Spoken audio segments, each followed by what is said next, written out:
Bonjour et bienvenue aux mots orphelins de ce matin. Ce matin, c'est une expression orpheline. Le mystère des fantômes, des fées et des esprits incarnés à la lumière des Saintes Écritures.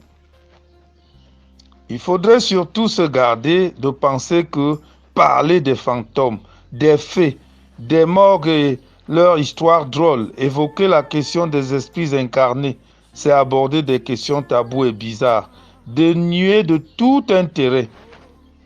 Car les croyances et les convictions vraies ou fausses que vous vous en faites ne sont pas libres de conséquences. Il faudrait bien les assumer en connaissance de cause. C'est pourquoi il importe de s'y attarder et de lever aussi toute forme d'équivoque à la lumière des Saintes Écritures. Le mystère des fantômes, des fées et des esprits incarnés à la lumière des Saintes Écritures, première partie. Le mystère des morgues. Un jour, une femme dont on disait qu'elle est morte et ressuscitée a fait des révélations fracassantes et a dit qu'elle a été un témoin oculaire d'une longue conversation entre les morts admis à la morgue de l'hôpital central de Yaoundé.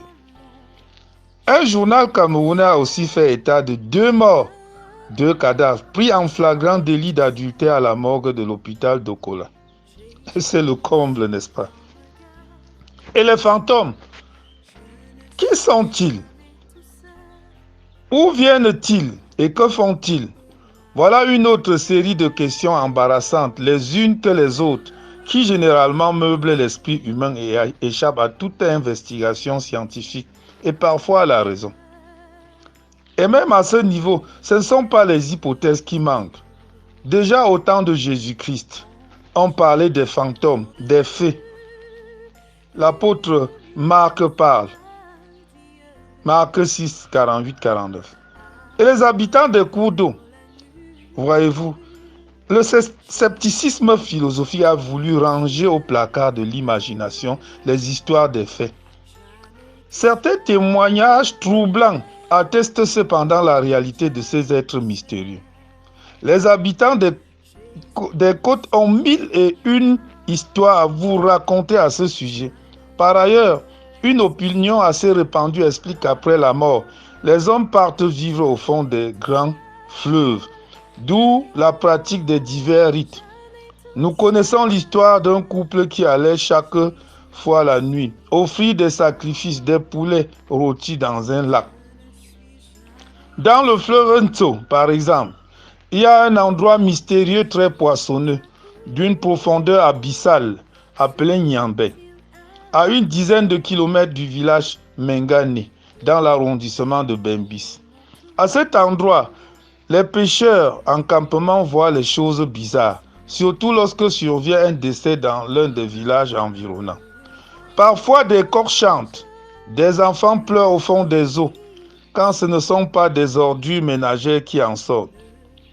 Quelle explication peut-on proposer à ce genre de phénomène, surtout en rapport avec le décès d'un individu? Une connaissance, à moi personnellement, a chassé à plusieurs reprises un oiseau sur sa tête en plein marché de Douala.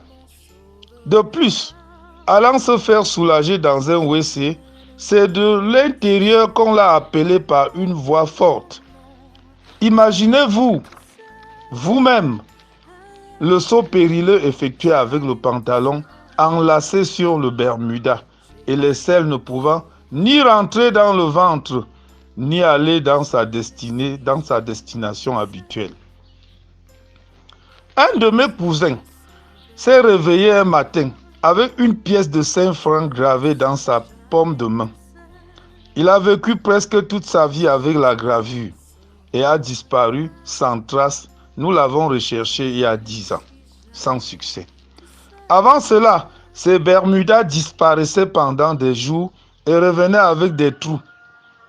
Un jour, nous avons fait face à la révolte des faits qui s'étaient incarnés dans une maison en location à Mora.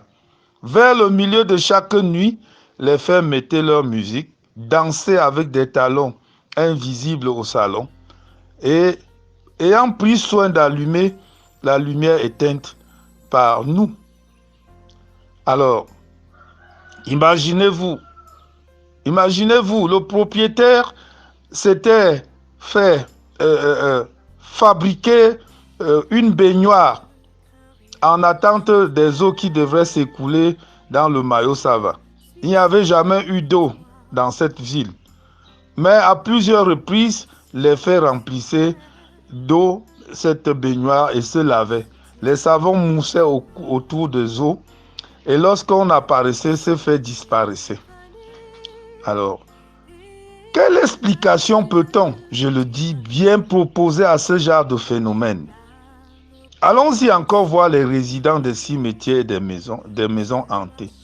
Un autre phénomène très courant, c'est celui des résidents des cimetières. Il se raconte que les hommes et les femmes sortent des tombes pendant la nuit et fréquentent des milieux de loisirs, boîtes de nuit, hôtels de cabaret, et où se pavanent en ville à bord de gros cylindrés et se prostituent avec les vivants. Par ailleurs, vous avez sans doute appris qu'un veuf ou qu'une veuve voit constamment son conjoint décédé au domicile conjugal pendant la nuit. Et ces gens ont témoigné comment leur amour, leur volupté avec les défunts a été meilleure que pour les êtres humains.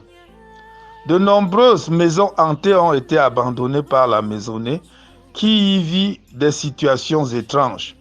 Par exemple, aux heures tardives, lorsque tout le monde est au lit, portes et fenêtres soigneusement fermées, on comprend des bruits insolites au salon, des chaises qu'on tire, des verres, des cuillères et des fourchettes comme lors d'une réception, des pas et des va-et-vient des étrangers, des êtres étrangers qui parfois frappent à la porte de ceux qui dorment. Mais dès qu'on ouvre, aucun signe de vie.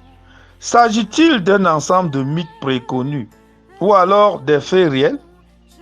Le problème fondamental se situe au niveau de la véracité des faits.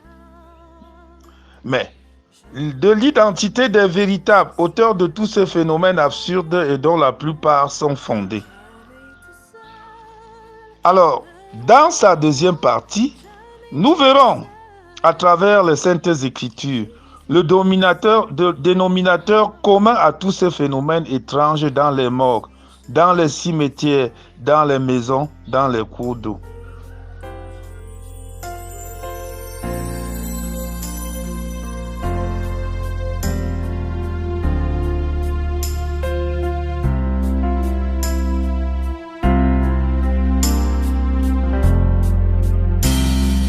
Ne crains rien, je t'aime, je suis avec toi.